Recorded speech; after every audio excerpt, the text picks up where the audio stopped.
अगला प्रश्न है, पियाजे ने संज्ञानात्मक विकास का किस प्रकार वर्णन किया है। पियाजे ने संज्ञानात्मक विकास का किस प्रकार वर्णन किया है। एक स्वतंत्र निरंतरता के रूप में, 4 अतिव्यापी संस्कृति विशिष्ट चरण में, 4 गुणात्मक रूप से विभिन्न चरण में, 3 प्रगतिशील स्तर में। तो कॉग्निटिव डेवलपमेंट को पियाजे ने 4 भागों में बांटा है, 4 गुणात्मक रूप से विभिन्न चरण में। तो ऑप्शन 3 यहाँ पर सही उत्तर होगा। अगला प्रश्न है, विद्यालय में खेलने के समय ऋषभ एक 7 वर्षीय लड़के ने खेलने के लिए गुड़िया उठाई। उसके कुछ साथियों ने उसकी इस पसंद की खिलौने के लिए उसका मजाक उड़ाया। एक शिक्षक जो अपने विद्यार्थियों में लैंगिक भूमिका के संदर्भ में लचीलापन विकसित करना चाहता है, को इस स्थिति में निम्न से कौन प्रतिक्रिया देनी चाहिए। कौन सी प्रतिक्रिया देनी चाहिए। ऑप्शन है, ऋषभ से बात करना चाहिए कि गुड़िया लड़कियों के लिए उपयुक्त है। तो यह तो गलत होगा। अगर वह चाहता है कि लचीलापन विकसित हो तो जेंडर बायस्ड बातें नहीं कर सकता है कि गुड़िया सिर्फ लड़कियों के लिए है। ऋषभ से कहना चाहिए कि वह किसी और खिलौने के साथ खेले, यह भी नहीं है। उसे मना नहीं करना चाहिए कि वह और किसी खिलौने के साथ खेले। ऋषभ को गुड़िया के साथ खेलने देना चाहिए और दूसरे बच्चों को कहना चाहिए कि वह भी अपनी पसंद का खिलौना चुने। यह ऑप्शन हमारा सही हो सकता है। चौथा है, बिना कुछ कहे गुड़िया को हटा देना चाहिए। तो यह भी गलत है। तो सही उत्तर होगा ऑप्शन 3। उसे गुड़िया के साथ खेलना देना चाहिए और दूसरे बच्चों को भी कहना चाहिए कि वे अपनी पसंद की चीज़ से खेलें। जरूरी नहीं है कि गुड़िया के खेल सिर्फ लड़कियों के लिए है और कार खेलना लड़कों के लिए है। अगला प्रश्न है, विकास के संदर्भ में एक समय सीमा जिसमें एक व्यक्ति विशिष्ट उत्प्रेरणाओं के प्रति परिवर्धित संवेदनशीलता रखता है जिससे कि वह कुशल तरीके से कार्य करने के लिए विशेष कौशल विकसित कर सके, वह विकास की खाली स्थान कहलाई जाती है। ऑप्शन है, प्रोत्साहन अवधि, उत्प्रेरक अवधि, चुनौतीपूर्ण अवधि, इनकोडिंग अवधि। तो जब एक समय सीमा दी जा रही है जहां पर व्यक्ति विशिष्ट उत्प्रेरणा के प्रति परिवर्धित संवेदनशीलता रखता है जिससे कि वह कुशल तरीके से कार्य करने के लिए विशेष कौशल विकसित कर सके, मतलब कि यहाँ पर वह चैलेंज ले रहा है कि वह और निपुण हो सकता है और कुशल हो सकता है, तो इस अवधि को हम कहेंगे चुनौतीपूर्ण अवधि, क्रिटिकल पीरियड। अगला प्रश्न है, शिक्षकों को ध्यान न्यूनता अतिक्रियाशीलता विकार से जूझ रहे छात्रों की आवश्यकताओं का ध्यान रखते समय खाली स्थान से बचना चाहिए। कोई हाइपर एक्टिव चाइल्ड है। अब हाइपर एक्टिव चाइल्ड है तो वह ध्यान को एक ही जगह में केंद्रित नहीं कर सकता, उसे कुछ न कुछ करता है, करते ही रहना है, तभी तो वह हाइपर एक्टिव है ना। तो ऐसे बच्चों को हमें कैसे हैंडल करना है। ऑप्शन है, विकर्षण और शोर करने से बचना चाहिए, पाठ्यक्रम सामग्री और निर्देशों में लचीलापन, कार्य को छोटे आसानी से प्रबंधनीय भागों में तोड़ना, बहुसंवेदी सामग्री का उपयोग करना। तो किससे बचना चाहिए कह रहा है, टीचर को किससे बचना चाहिए। तो पॉजिटिव पॉइंट से तो नहीं बचना चाहिए, निगेटिव पॉइंट से ही बचना चाहिए। तो ये सारे तो पॉजिटिव पॉइंट है, लचीलापन, छोटे आसान भाग में तोड़ना, बहुसंवेदी सामग्री का उपयोग करना, तो सारे पॉजिटिव पॉइंट हैं, तो इनसे नहीं बचना है। इससे बचना है निगेटिव पॉइंट से। निगेटिव पॉइंट क्या है, विकर्षण और शोर करने से। तो ऑप्शन है, ऑप्शन ए हमारा सही उत्तर है, विकर्षण और शोर करने से बचना चाहिए। अगला प्रश्न है, लॉरेंस कोहलबर्ग ने तर्क दिया है। तो लॉरेंस कोहलबर्ग ने क्या तर्क दिया है, बच्चों में नैतिक विकास निरंतर रूप से होता है, बच्चों के नैतिक तर्क में सांस्कृतिक अंतर होते हैं, नैतिक विकास क्रमिक चरणों में होता है, बच्चों में नैतिक तर्क में लिंग भेद होता है। तो जो लॉरेंस कोहलबर्ग हैं वो अपने जो उन्होंने नैतिकता वाला कॉन्सेप्ट दिया है उसके लिए जाने जाते हैं। तो यहाँ पर जो सारे ऑप्शंस हैं उनमें नैतिकता का टर्म तो दिया ही गया है, लेकिन वह नैतिक विकास किस रूप में होता है। तो इसके लिए उन्होंने बताया था कि जो नैतिक विकास है वो क्रमिक चरण में होगा, कि कैसे किशोर अवस्था आती है तो बच्चे बगावत करते हैं, कि कैसे वो खुद को एक स्टेज में सही मानते हैं, दूसरों को गलत मानते हैं, यानी कि अलग अलग चरणों में विभाजित है कि कौन से चरण में बच्चा कैसे रिएक्ट कर रहा है। तो ये निरंतर नहीं होता है, ये क्रमिक चरण में होता है। तो ऑप्शन 3 यहाँ पर सही उत्तर होगा। अगला है, कोहलबर्ग के नैतिक विकास के किस चरण में व्यक्ति का नैतिक व्यवहार मुख्य रूप से इस मानसिकता पर निर्भर करता है कि लोग मेरे बारे में क्या सोचते हैं। ऐसा कौन सा स्टेज आता है जब बच्चे सोचते हैं कि लोग मेरे बारे में क्या सोचेंगे। ऑप्शन है, उत्तर पारंपरिक, गैर पारंपरिक, पूर्व पारंपरिक और पारंपरिक। तो जो पारंपरिक स्टेज होता है यहीं पर बच्चे सोचते हैं कि लोग मेरे बारे में क्या सोचते हैं। वह अभी इस स्टेज पर नहीं पहुंचे होते हैं कि कुछ तो लोग कहेंगे, लोगों का काम है कहना। वो अभी इसी स्टेज पर हैं कि चार लोग हैं वो मेरे बारे में क्या सोचते हैं, और वो अपने सारे काम बस इसी बात को ध्यान में रख के करते रहते हैं कि अरे मैंने ऐसा किया तो वो मेरे बारे में क्या कहेगा, वो मेरे बारे में क्या कहेगा। अगला प्रश्न है, जीन पियाजे के अनुसार एक बच्चा जो सरल गणितीय उत्क्रमण जैसे कि 4 धन 5 बराबर 9 तो 9 ऋण 5 बराबर 4 के पीछे के तर्क को समझने में असमर्थ है, इसका कारण है। तो इसका क्या कारण है कि बच्चा इतना सरल जो लॉजिक है वह नहीं हैंडल कर पा रहा है, तो इसका क्या कारण है? ऑप्शन है जीववादी सोच, अपरिवर्तनीयता, आत्मकेंद्रियता, अवधारणात्मक केंद्रीकरण। तो देखिए यहाँ पर हम लॉजिक लगाते हैं कि 4 धन 5 बराबर 9 है तो 9 ऋण 5 बराबर 4 होगा, यानी कि एक तरीके से हमने जो यहाँ पर एक्टिविटी की उसका जस्ट उल्टा हम यहाँ पर एक्टिविटी कर रहे हैं। तो इस लॉजिक को हम क्या कहेंगे? अपरिवर्तनीयता, इरिवर्सिबिलिटी। तो यहाँ पर जो बच्चा है वह यह नहीं समझ पा रहा है कि 4 धन 5 बराबर 9 है तो 9 ऋण 5, यानी कि जस्ट यहाँ पर हमें इसका अपोजिट एक्टिविटी करना है। तो यहाँ पर सही उत्तर होगा अपरिवर्तनीयता। अगला प्रश्न है शिक्षकों को छात्रों से दूरी बनाकर रखना चाहिए और अधिगम। अगला प्रश्न है शिक्षकों को छात्रों से दूरी बनाकर रखनी चाहिए और अधिगम की प्राथमिक जिम्मेदारी उन्हीं पर डालनी चाहिए। प्रश्न सुनने में ही कितना अजीब लग रहा है कि शिक्षक को छात्रों से दूरी बनाकर रखनी चाहिए और अधिगम की प्राथमिक जिम्मेदारी उन्हीं पर डालनी चाहिए। अगर उन्हें ही सब करना है, उन्हें ही सब सीखना है, फिर टीचर की ज़रूरत ही क्या है? बच्चे तो खुद से ही पढ़ सकते हैं। तो ये बिल्कुल ही गलत ऑप्शन है, बिल्कुल ही गलत कथन है। रीजन में दिया गया अधिगम एक लोकतांत्रिक वातावरण के बजाय एक एकाधिकारवादी वातावरण में होनी चाहिए, ये भी बिल्कुल गलत है।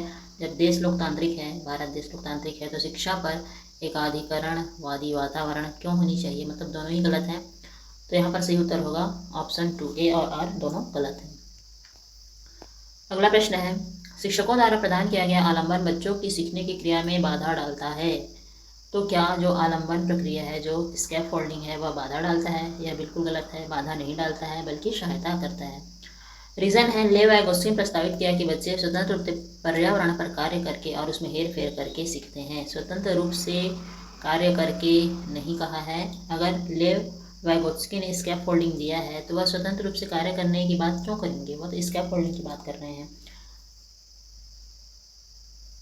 तो यहाँ पर दोनों ही गलत हैं, तो ऑप्शन 2 यहाँ पर सही होगा।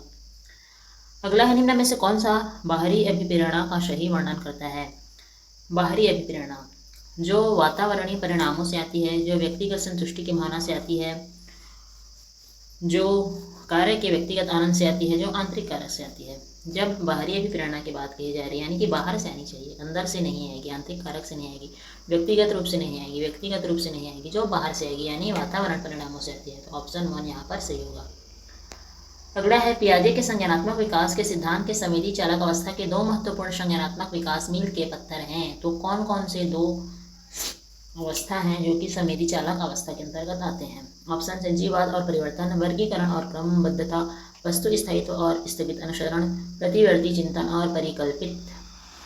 तो जो सेंसरी मोटर स्टेज होता है, संवेदी चालक अवस्था होता है, उसमें वस्तु स्थायित्व होता है और स्थगित अनुसरण। तो ऑप्शन 3 यहाँ पर सही होगा। अगला है बच्चे अनियंत्रित पैदा होते हैं और उन्हें सामाजिक होने की आवश्यकता होती है। इस दुनिया में आनुवांशिक कोड के साथ आते हैं, उनकी नियति तय करते हैं, उस सामाजिक सांस्कृतिक संदर्भ से बहुत प्रभावित होते हैं जिसमें बड़े होते हैं। इस संसार में खाली स्लेट या कोरी पट्टी के रूप में आते हैं।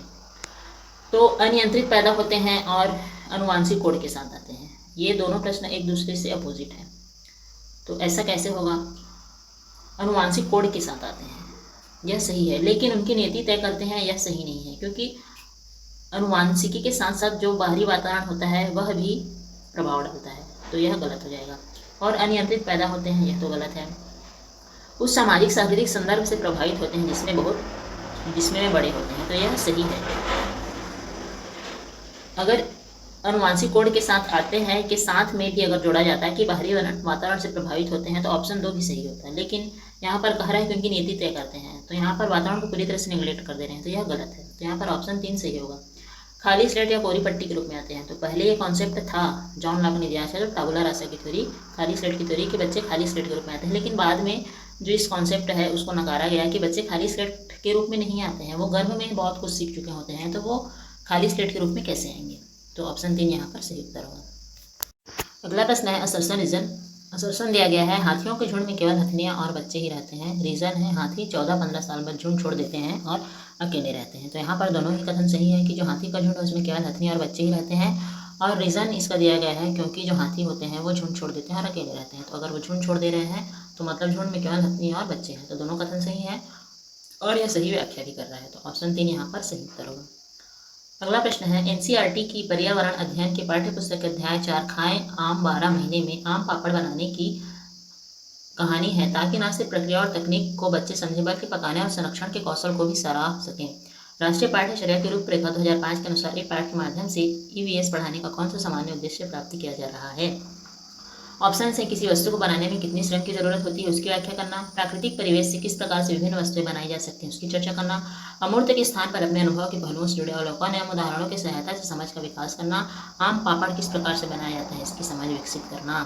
तो अगर ये पाठ्य पुस्तक में दिया गया है तो सिर्फ और सिर्फ श्रम के बारे में तो नहीं बताएगा या किस प्रकार बनाया जाता है इसके बारे में नहीं बताएगा। प्राकृतिक परिवेश से किस प्रकार की विभिन्न वस्तुएं बनाई जा सकती हैं, ठीक है, बहुत सारी वस्तुएं बनाई जा सकती हैं, लेकिन सिर्फ आम पापड़ के बारे में ही चर्चा करना है। यहाँ पर विभिन्न वस्तुएं बनाने वाली बात पर चर्चा करना से संबंधित नहीं है। तो यहाँ पर है, अमूर्त के स्थान पर अपने अनुभवों के पहलुओं से जुड़े अवलोकन एवं उदाहरण की सहायता से समझ का विकास करना। जब हम स्कूल में कोई एक्टिविटी करा रहे हैं तो यहाँ हमारा प्राइमरी जो फोकस है वह समझ का विकास करना है और उस समझ के विकास को हम इन्हेंस करने के लिए क्या क्या कर सकते हैं। तो उसके लिए हम अपने जो डे टू डे लाइफ के एक्सपीरियंस है उनको जोड़ सकते हैं, उनका अवलोकन कर सकते हैं, उन्हें उदाहरण के रूप में ले सकते हैं और अपने समझ को ज़्यादा मजबूत बना सकते हैं। तो यहाँ पर सही उत्तर होगा ऑप्शन 3। अगला प्रश्न है, मोहन कक्षा 5 का पर्यावरण अध्ययन का शिक्षक है। वह अपनी कक्षा में निम्न गतिविधि को शाम पट पर लिखता है, अपने माता पिता और दादा दादी के समय की पानी की उपलब्धता के बारे में पता करें और उसकी वर्तमान स्थिति से तुलना करें। उपरोक्त गतिविधि के लिए निम्न में से कौन सी जो रणनीति है वो उपयुक्त है? ऑप्शन से भूमिका निर्वहन, परियोजना, चर्चा करना, साक्षात्कार करना। तो यहाँ पर सही उत्तर है परियोजना। वह प्रॉपर एक परियोजना बनाएगा और उस परियोजना में वह अपने दादा दादी से पूछेगा कुछ समय में क्या क्या सोचते हैं, कैसे कैसे पानी का वो लोग उपयोग करते थे, एक पूरी तरीके से रूपरेखा बनाएगा। तो यहाँ पर सही उत्तर होगा परियोजना। अगला प्रश्न है, अर्चना कक्षा 4 की एक पर्यावरण अध्ययन की शिक्षिका है। वह अपनी कक्षा में बच्चों के 2 समूह बनाती है और विद्यालय में यूनिफॉर्म होनी चाहिए या नहीं इस विषय पर वाद विवाद गतिविधि कराती है। अर्चना ने अपनी कक्षा में वाद विवाद क्यों कराया? निम्न में से कौन सा सबसे उपयुक्त कारण नहीं हो सकता? नहीं हो सकता कहा जा रहा है ना, हो सकता है नहीं कहा जा रहा है। क्या कह रहा है? नहीं हो सकता। वाद विवाद से बच्चों को किसी बात के विभिन्न पहलुओं के बारे में सोचने और समझने का मौका मिलता है, तो यह तो कारण होगा ही। कक्षा में बच्चों को अपनी राय रखने का प्रोत्साहन मिलता है, तो यह भी सही है। बच्चों को अनुभव साझा करने का अवसर प्राप्त होता है, यह भी सही है। वाद विवाद से बच्चे अपने साथियों का आकलन कर लेते हैं, यह भी सही है। यहाँ पर सारे ऑप्शन ही सही हैं, जबकि प्रश्न में पूछा गया उपयुक्त कारण नहीं हो सकता। तो यहाँ पर जो प्रश्न है वह खुद ही अपने आप में कॉन्ट्रोवर्सी है, तो इसीलिए जो सीटेट ने इस आंसर के लिए सबको बोनस अंक दिए थे, तो क्योंकि यहाँ पर सारे ही सही हैं। अगला है, बच्चा विभिन्न कुशल कार्यों जैसे खेती और दैनिक जीवन में उनकी विरासत बुजुर्गों से का वर्णन करता है। उपरोक्त कथन है। ऑप्शन है, सीखने के सूचक, सीखने के उद्देश्य, दक्षता कथन, सीखने के प्रतिफल। तो जो बच्चा है वह बहुत सारे कार्य हैं उनका वर्णन कर रहा है, मतलब वो सीख चुका है और क्या क्या होता है उनके बारे में बता रहा है। तो यह क्या है? ये लर्निंग आउटकम है, सीखने का प्रतिफल है। तो यहाँ से उत्तर होगा ऑप्शन 4। अगला प्रश्न है, बंगाल की खाड़ी पर समुद्र तट वाला राज्य केंद्र शासित प्रदेश निम्न में से कौन सा है? बंगाल की खाड़ी पर समुद्र तट वाला राज्य, कर्नाटक, केरल, आंध्र प्रदेश, तेलंगाना। तो कौन सा है? तो यहाँ पर है सही उत्तर आंध्र प्रदेश। अगला प्रश्न है, एनसीईआरटी के पर्यावरण अध्ययन की 5वीं कक्षा की पाठ्य पुस्तक में पाठ 13 गौरव जानी की अद्भुत यात्रा का वर्णन करती है। यह पाठ निम्न में से कौन से थीम का हिस्सा है? यात्रा की बात की जा रही है, आपसी संबंध, काम और खेल, परिवार और मित्र, आवास। तो जो गौरव जानी पाठ है उस यात्रा से वह विभिन्न प्रकार के आवास के बारे में बता रहा है। यहाँ पर सही उत्तर है आवास। अगला है, in a constructivist EVS classroom which of the following is not seen to be happening. पर्यावरण अध्ययन के प्रश्नावली कक्षा में निम्न में से कौन सी क्रिया नहीं होती दिखाई देती है? बच्चा सिर्फ जाने पहचाने सवाल हल कर रहे हैं, बच्चे अवधारणा के बीच की नई नई कड़ियों को जोड़ने में अपना अनुभव उपयोग कर रहे हैं, बच्चे ठोस वस्तुओं पर क्रिया करके सीख रहे हैं, बच्चे के अनुभव को सम्मान दिया जा रहा है।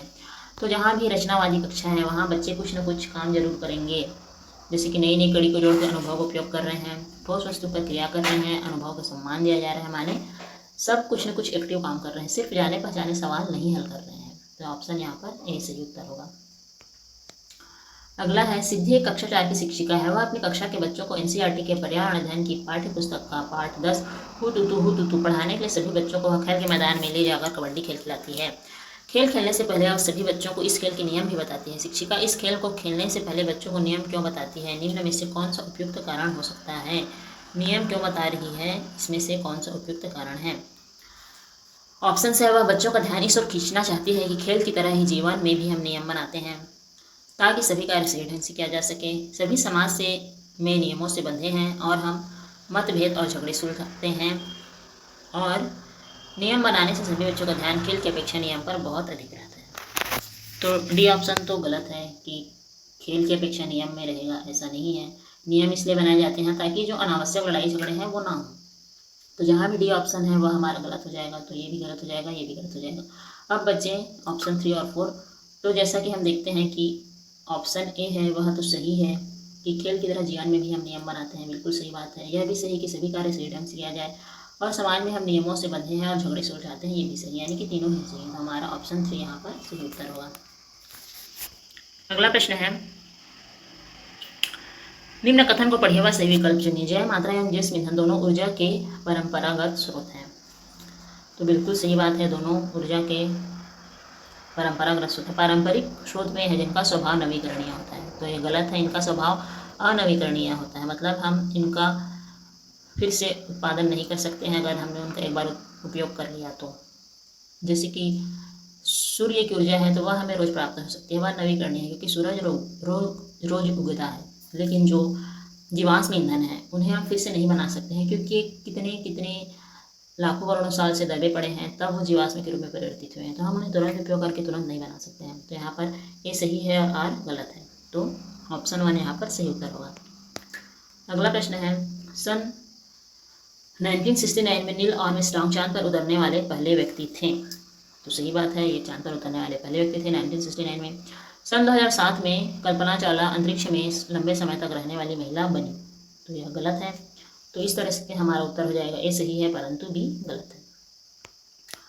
अगला है, ऐसा पाया गया है कि बच्चों के सीखने और प्रगति का अवलोकन करते समय कुछ गलतियां हो जाती हैं। यह गलतियां हमारे पूर्वाग्रहों का परिणाम हो सकती हैं। निम्न में से कौन सी सूचना एक पूर्वाग्रह के रूप में दर्ज नहीं होनी चाहिए? पोर्टफोलियो में बच्चों के काम के नमूने, बच्चों की योग्यता व कार्य निष्पादन के संबंध में पहले का अनुभव, एक विषय और उसकी किसी एक क्षेत्र की परीक्षा से जुड़े पूर्व परिणाम, बच्चे की सामाजिक पृष्ठभूमि। तो यहाँ पर क्या है जो एक पूर्वाग्रह नहीं है, यह बोला जा रहा है। तो अगर हम एक विषय और उसी विषय से उसका परिणाम देख रहे हैं तो यह तो पूर्वाग्रह हुआ। बच्चे की पृष्ठभूमि देख रहे हैं तो यह भी पूर्वाग्रह हुआ। बच्चे की योग्यता के बारे में हम पहले से कुछ सोच रहे हैं तो यह भी पूर्वाग्रह हुआ। पोर्टफोलियो में बच्चे के काम के नमूने, यह एक पूर्वाग्रह नहीं है। अगला प्रश्न है, जिन बकरियों के बालों से मुलायम पश्मीना शाल बनाए जाते हैं वे लगभग 5000 मीटर ऊंचाई में पाए जाते हैं जहां बहुत सर्दी पड़ती है। इतनी सर्दी से बचने के लिए बकरियों के शरीर पर गर्म बालों के परत उग आते हैं। तो दोनों ही सही हैं और हमारा कारण भी सही है कि वहाँ बहुत ठंडी पड़ती है, इसीलिए उनके शरीर पर गर्म बाल की परत उग आती है। तो ऑप्शन 3 यहाँ पर सही होगा, ये कथन सही व्याख्या करता है। अगला है, एनीमिया के कारण बच्चे ठीक से नहीं बढ़ पाते और उनमें फुर्ती भी कम होती है। एनीमिया बच्चों की शारीरिक और दिमागी तंदुरुस्ती पर असर करता है, बिल्कुल सही बात है। यहाँ पर कथन 1 और कथन 2 दोनों ही सही है। अगला प्रश्न है, सही मिलान कीजिए। लावड़ी तमिलनाडु, कथक कर्नाटक, भरतनाट्यम उड़ीसा, बिहू असम। तो यहाँ पर जो बिहू है वह असम के साथ सही मिलान है। अगला है, गाय के आगे के दांत छोटे होते हैं, पीछे के दांत चपटे और बड़े होते हैं, ऐसा क्यों होता है? ऑप्शन है, क्रमशः घास काटने और घास को कुतरने के लिए, क्रमशः घास कुतरने और घास को काटने के लिए, घास काटने और घास चबाने के लिए, घास चबाने तथा घास काटने के लिए। तो ऐसा क्यों होता है? तो क्यों होता है भाई? तो यह होता है घास काटने और घास चबाने के लिए। अगला है, क्या कारण है कि पर्यावरण अध्ययन की पाठ्य पुस्तकों में से किस्से और कहानियों को महत्वपूर्ण स्थान दिया गया है? निम्न में से कौन सा सबसे उपयुक्त कारण हो सकता है? प्राथमिक स्तर पर पर्यावरण अध्ययन के शिक्षक किस्से और कहानियों में रुचि लेकर सुनाते हैं, इसलिए इनको महत्वपूर्ण स्थान देना चाहिए। बच्चे का पर्यावरण से संबंधित मुद्दों के प्रति संवेदनशीलता विकसित करने के लिए किस्से और कहानियों का उपयोग महत्वपूर्ण माना गया है। बच्चे कहानी के पात्रों से अपने आप को आसानी से जोड़ लेते हैं, इसलिए पाठ्य पुस्तक में महत्वपूर्ण स्थान दिया गया है। किस्से और कहानियाँ समाज को पसंद है, तो समाज को पसंद है तो उसका स्कूल से संबंध नहीं होना चाहिए, तो ऑप्शन डी गलत होगा। शिक्षक रुचि लेते हैं, रुचि लेकर सुनाते हैं, इसलिए नहीं, क्योंकि यहाँ पर बच्चों पर फोकस करना है, शिक्षक की रुचि पर नहीं। तो हमारा सही उत्तर हो जाएगा ऑप्शन डी और ऑप्शन सी। तो जो ऑप्शन 4 है, बी और सी, हमारा सही उत्तर होगा। अगला प्रश्न है, एनसीईआरटी के पर्यावरण अध्ययन के पाठ्य पुस्तक के पाठों में आम जिंदगी की वास्तविक घटनाओं, रोजमर्रा की समस्याओं, आज से जुड़ी कुछ ज्वलंत समस्याओं को रखा गया है। इन सभी समस्याओं पर बच्चे खुलकर बहस कर सके, समस्याओं से अवगत हो सके और उनके प्रति संवेदनशीलता बने और सही समझ बना सकें। तो दोनों ही सही है और यहाँ पर यह सही व्याख्या भी करता है।